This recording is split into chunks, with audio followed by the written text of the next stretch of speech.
really interesting right now that there's not really there doesn't seem to be a prominent trend that is like overshadowing all the others in the genre. The genre seems very diverse right now. And if there is a trend, maybe it's kind of like grief movies, like misery movies, like dealing with anguish and grief, because Hereditary was that, and Midsummer was that, and then don't get me started on Midsummer. Don't even that movie was. I'm sorry, whoever made that movie. That guy's actually a really good director.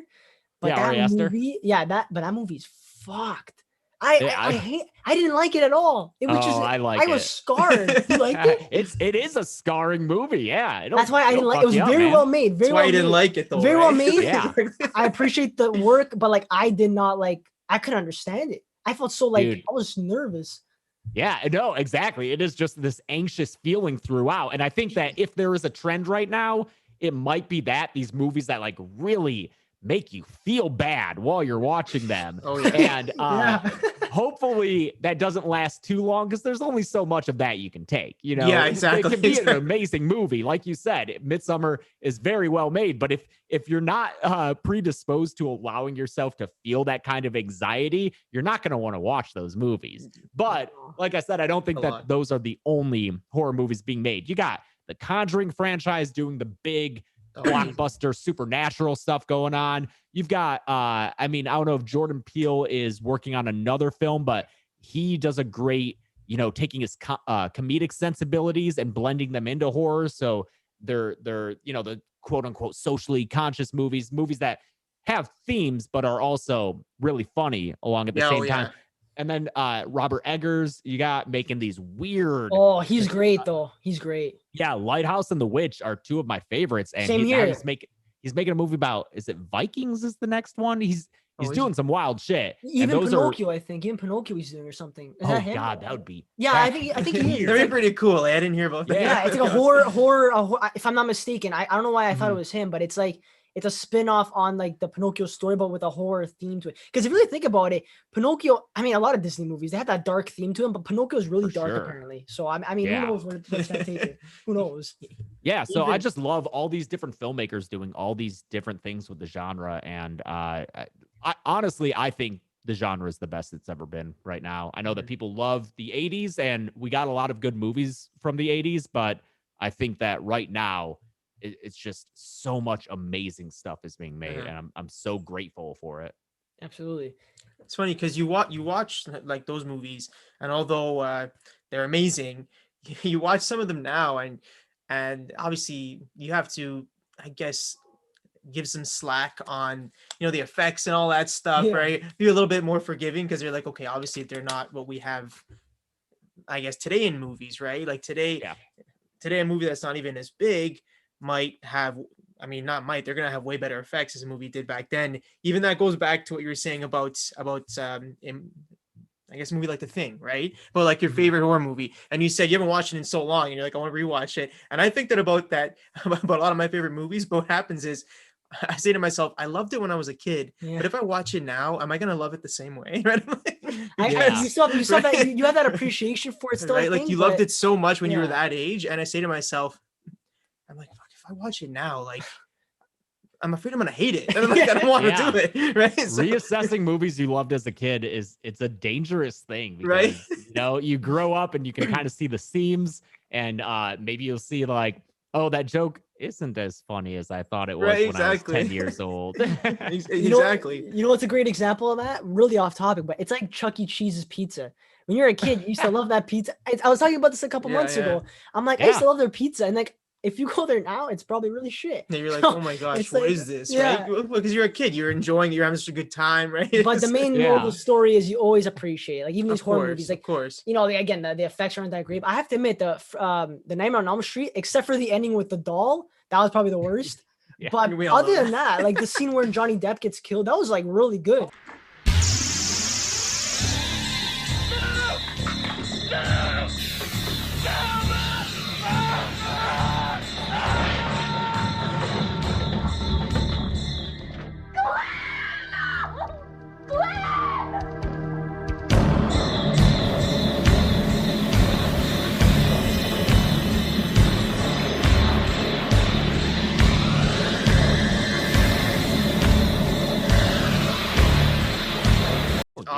awesome. that original Nightmare might be in my top 10. It's in my top 20 at least. It's fantastic. I love it. Absolutely. Yeah.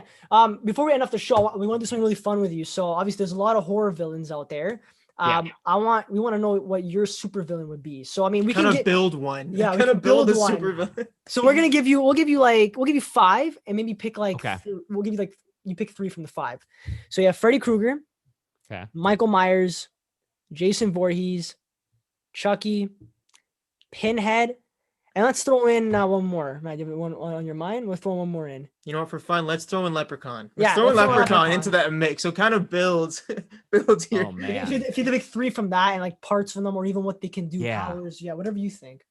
Oh man, this is a tough one. Also, this is a tough. Yeah, take your time. There's no rush. Take your time. It is because I have 4 in mind, so I'll voice what the 4 things I'm thinking of are, and then try to narrow down which 3 I want. Because 1, I think Freddy Krueger's razor glove is the coolest thing. Absolutely, man. It's so awesome. Like, people who don't watch horror movies still know that Freddy Krueger is running around with a bunch of knives on his hands. So cool. It's just such a simple weapon, and it looks like the industrial look of it is awesome. Like, I love it. It's awesome. I always want to have that. And then I was thinking for like your visage, your face, the outward appearance that you give to people. You know, it's tough between Michael and Jason. They're both so iconic. Michael's just got that blank face, and you can just project so much onto it, and it's just like evil. You know, it's the face of evil, which they did such a good job with making that mask. But then on the other hand, the hockey mask killer is so iconic as well. And, you know, for a long time, I think it's less so nowadays, but for a long time, it was so interesting that people assumed Jason was a hockey mask killer with a chainsaw. People, I don't know if you guys are familiar with that trope. I haven't heard that. No. Yeah, maybe it was more like in the late 90s, early 2000s, back when it was like when people would reference horror movies, but not specifically. It would just be like this vague, like, oh, that weird genre. Nowadays, I think people are more informed about the specifics of horror movies and can make more specific references. Same with everything, honestly, because like back then you would make a comic book reference and it would be a really vague, incorrect reference. But nowadays, obviously, you can make a fucking, you know, I don't know. I don't watch comic book movies, so I don't know any specific. I can't do the specific reference. You can make it very, very specific. Exactly. Yeah. Exactly. So for a long time, it was like chainsaw and hockey mask were like the killer. Like Simpsons did a gag with it. I remember that. Yeah, I love. Yeah, Simpsons. exactly. So, but even though that was incorrect, the hockey mask killer is so iconic. So I don't know between those two who I would want to pick for like a face. And then for powers, supernatural powers, you threw in Leprechaun at the end. He has such the fun thing where if someone makes a wish, he can like turn it on its head and, you know, either take your words very literally and kill you that way, or just interpret them in a fun way and kill you that way. Him and Wishmaster do the same thing where they are able to kill people with their own words, which is a lot of fun. But then on the other hand, I love that Pinhead is this arbiter of pain and pleasure. And for him and his buds, like getting your skin ripped off is maybe kind of cool. Like he's kind of into that. They're kinky. Cenobites are kinky. Exactly. Cenobites are into that stuff. They are, man. They are that is the most BDSM horror movie of all time. Love it. Oh, I'm so into And they can have like chains come out of nowhere and like rip your face apart. So that's awesome too. But let's narrow it down. Oh man, am I gonna ditch the no, I'm not gonna ditch the finger knives. I'm gonna stick with Freddy's glove. You gotta stick with the finger knife. Gotta, yeah. The razor knives. So I'm gonna stick with that glove, and then I'll put a hockey mask on him just because hockey mask is so in the pop culture knowledge that everyone would know, oh, that's a killer. They're not gonna mistake him for like a member of the Red Wings. Like they know. Exactly. No. And then for like a power, I think I do love the Leprechaun's ability to just like take someone's wish. And because, you know, when you get someone scared, they might start wishing, like they might start making requests. And then if you can turn that on its head and kill them that way, that's fun. Yeah, that is awesome. For Leprechaun too, like the best part, like, even twisting the words, right, and killing them, when he blew up the girl's boobs and made it really big.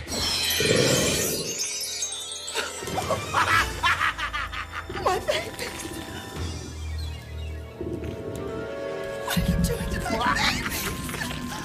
Yeah, She wanted, yeah. she That was my wanted them number one bigger. Leprechaun kill. Yeah. Yeah, exactly. That was. I'm actually rewatching those movies right now because I'm going to do a ranked video for St. Patrick's Day, and I want to be able to talk very specifically about them. Again, I don't want to do this like from memory I watched them last like 3 years ago. I don't want to base it off memory. I want to know right now what I think of the Leprechaun movies. And so I just finished watching the third one. Oh, that's awesome. Like, yeah. I'm sure your opinion has not changed. I'm sure it's the same. You know what? No, they might have changed. I'll wait for the video, but like my number one Leprechaun movie may have changed with this rewatching. Ooh, I'm excited to know. Don't tell us. I want. Okay, I'm excited. I'm actually excited. I'm kind of waiting. But I think for my main super villain, if I just choose like powers, it'd probably be Freddy's ability to go in people's dreams, right? Oh, yeah, that's fantastic. Yeah, and the fact that people can pull him out after. You want someone big and husky, right? So I think I'd probably do Michael Myers because he's actually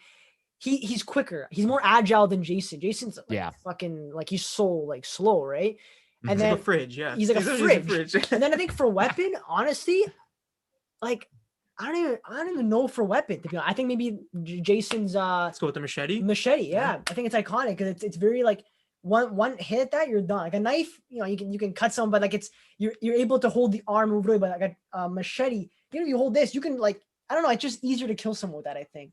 It's so big. Yeah. And it doesn't need gas like a chainsaw, Yeah, exactly. Yeah. Machete's real simple. Yeah. How about you, Matt? What's yours? I mean, like I said, I would have to go with Freddy's finger knives. I would have to. That's what like it's a classic, right? In terms of appearance, I'd probably go with Pinhead. He's just fucking terrifying, like and in terms of power and strength, I'd probably go with Jason, because although he's slow, he could just like he could pick like 5 people up. He's a brick. You can always pick remake Jason and take care of that slow problem right there. That's very true. That's very true. Many forms of that. Yeah, I didn't even think about it. There's so many different forms. Even Freddy, like from the first to the second one, he's so different. The second, he's very like he moves a lot slower, very like dark and gray. Way darker in that second one. Yeah, I like the way he looked. I like the second way he looked in the second one better. Yeah, I think it gets overlooked for how dark it is because everyone's like, oh, he's serious in the first one and then he's a clown in the rest of them. No, the jokes kind of start in the third one. Yeah, they're there in the first two, but like he becomes way funnier in the third one. That second one, he is fucking mean. Oh yeah, it's dark. My favorite adaptation of Freddy. I think, in my opinion. Yeah, I agree. Yeah, oh, nice, cool. Even with his knives because they're embedded in his. That's the one with his head. They're embedded in his hand, right? Is that the one? I'm not sure. Is that That's the second one, isn't it? Yes. I think it's only for like a scene though. Like I forget. Gosh, I'm pretty sure he looks real cool in the 7th one, Wes Craven's New Nightmare too. Yes. That cool one too. Going on there. That one's coming. The one you're thinking of? I think it's no, but it's in the second one too because it's like drooling his face. It's very like you can tell it's a lot darker. I think you made a joke actually about they look like sausages when you did the joke. So that's the one. Right? Like, yeah, they do look like sausages. Ever since you said that, that's why I like them. I love sausages. I'm Italian, right? So yeah, right. Hey, nothing wrong with sausage.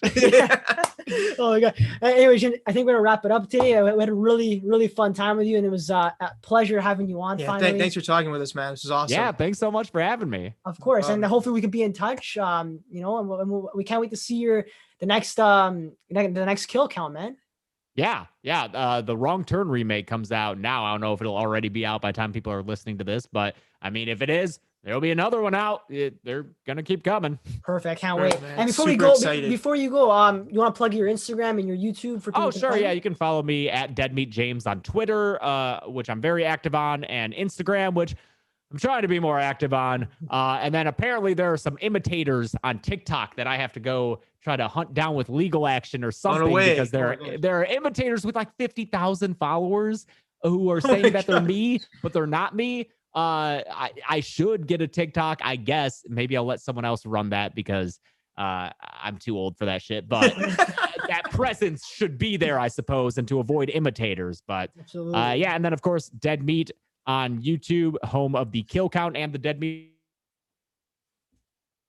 podcast, which can also be on other podcast platforms. Awesome. Sounds great. Sorry, I cut out there. That's why, but we heard it. Perfect. Yeah. I was like, oh, where'd it go? But then the audio picked up. Anyways, guys, thanks so much for watching the Up and Adam show. This is me and Matt, best buddies for life. And make sure to like, subscribe to the channel, guys. Thanks so much. See you.